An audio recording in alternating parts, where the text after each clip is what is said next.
निम्न को हल कीजिए। Cos square 45 degree plus theta plus cos square 45 degree minus theta बटे cosec square 30 degree sine square 45 degree minus sec square 60 degree. Hello dears, discuss कर रहे हैं एप्टीट्यूड और टॉपिक है ट्रिगोनोमेट्री और त्रिकोणमिति। प्रश्न आरआरबी एनटीपीसी 2022 का है। आरआरबी एनटीपीसी 2022 सॉल्व करना है। ये जो दिया हुआ इसका वैल्यू निकालना है कि कितना होगा। तो सबसे पहले जो ऊपर दिया है cos square 45 degree plus theta और cos square 45 degree minus theta. 45 degree plus theta को अगर ए आप मान लो, ए बराबर 45 डिग्री प्लस थीटा और बी बराबर ये जो है 45 degree minus theta, 45 degree minus theta है। अब ए प्लस बी को अगर जोड़ते हैं तो देखो कितना आ रहा है, 45 degree plus theta plus 45 degree minus theta. Clear? Plus theta minus theta cut जा रहा है। सो ए प्लस बी का वैल्यू 45 डिग्री प्लस 45 दोनों हो गया 90 डिग्री। अगर ऐसा कंडीशन हो तो cos square A plus cos square B equals to 1 होता है ना। ए बी इसको माने हैं, 45 डिग्री प्लस थीटा को ए मान लो, 45 डिग्री माइनस थीटा को बी मान लो, तो वही किए हैं। तो क्या बन गया, cos square A plus cos square B. Cos square A plus cos square B 1 होता है कब, जब ए प्लस बी बराबर 90 डिग्री हो। तो देखो इसका सॉल्यूशन क्या है, बराबर 90 डिग्री है ना। तो ये जो ऊपर पूरी तरह से जो लिखा है, ये ऊपर वाला टर्म का वैल्यू 1 हो जाएगा। ये क्लियर? इज इक्वल्स टू 1 बटे, अब नीचे वाला वैल्यू बैठा के सॉल्व कर देना, ठीक है। कोसेक स्क्वायर 30 डिग्री, देखो कोसेक स्क्वायर 30 डिग्री का वैल्यू निकालने के लिए आपको साइन का पता है तो ये हो जाएगा, ठीक है। साइन का वैल्यू अगर पता है या फिर डायरेक्ट कोसेक का पता है तो ठीक है। हमें तो नहीं पता है कोसेक वाला, तो देखो हम साइन वाला से कर ले रहे हैं। कोसेक स्क्वायर 30 डिग्री है तो साइन का उल्टा होता है cosec. Sine theta is equals to 1 बटे कोसेक थीटा। सो साइन 30 का वैल्यू कितना होता है, 1 बटे 2 होता है। तो कोसेक 30 का वैल्यू कितना होगा, इसका उल्टा हो जाएगा, ठीक है। साइन 30 का वैल्यू 1 बटे 2 होता है, तो कोसेक 30 का वैल्यू होगा साइन 30,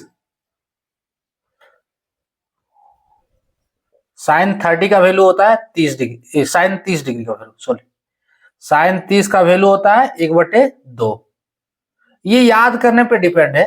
सो कोसेक 30 का इसका उल्टा हो जाएगा, कोसेक 30 का वैल्यू ये हो जाएगा 2। कोसेक 30 डिग्री का वैल्यू कितना होगा, 2। ये आप पे डिपेंड है कि आप कैसे याद कर रहे हो। याद करने का तरीका बहुत है, लेकिन इतना जान लो कि ये जो 6 फंक्शन दिया है, 6 में से 3 ही याद करना है आपको। 3 आपको और पूरी तरह समझ में आ जाएगा।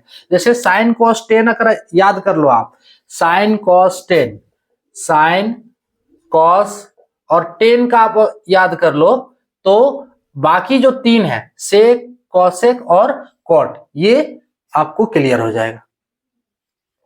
सो देखो कोसेक स्क्वायर 30 डिग्री है तो कोसेक 30 का वैल्यू होता है 2। सो इसकी जगह पे 2 का स्क्वायर होगा,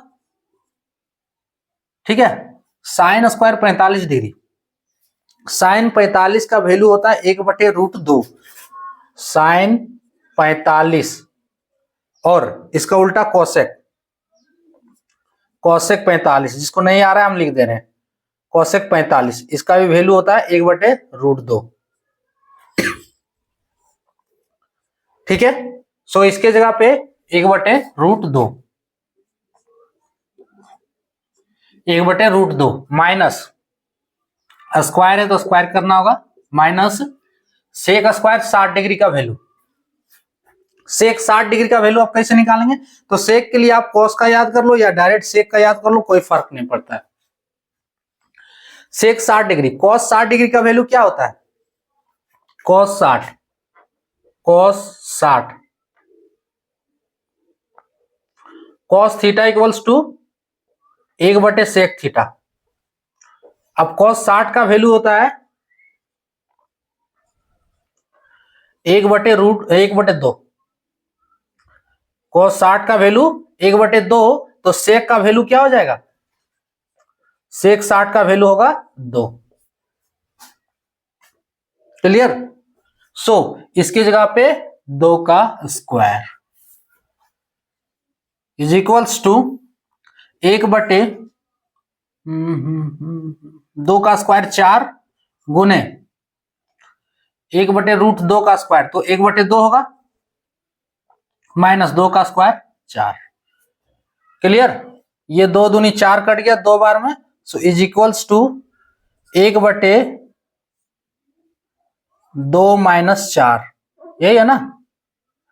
फाइनली माइनस 1/2 इसका आंसर, ऑप्शन माइनस 1/2 बी वाला करेक्ट होगा। क्लियर? इसमें सिर्फ एक फॉर्मूला का यूज है, बाकी आपको वैल्यू ये पता करना है कि कितना कितना है ना। इसमें एक फॉर्मूला का यूज क्या है, cos square A plus cos square B is equals to 1 के बराबर होगा जब a प्लस बी बराबर 90 डिग्री हो। तो ये पूरा ऊपर वाला टर्म 1 हो गया और नीचे वाला में वैल्यू बैठाते जाना है। अगर वैल्यू किसी किसी का नहीं आ रहा है देखो लिखे हुए कुछ कुछ का वैल्यू, या फिर कैसे निकालना है। ठीक है, तो वैल्यू बैठा उसको कैलकुलेट कर दो, फाइनली इसका आंसर कितना होगा? माइनस 1/2, ऑप्शन बी करेक्ट होगा। क्लियर? तो ये था टॉपिक। जय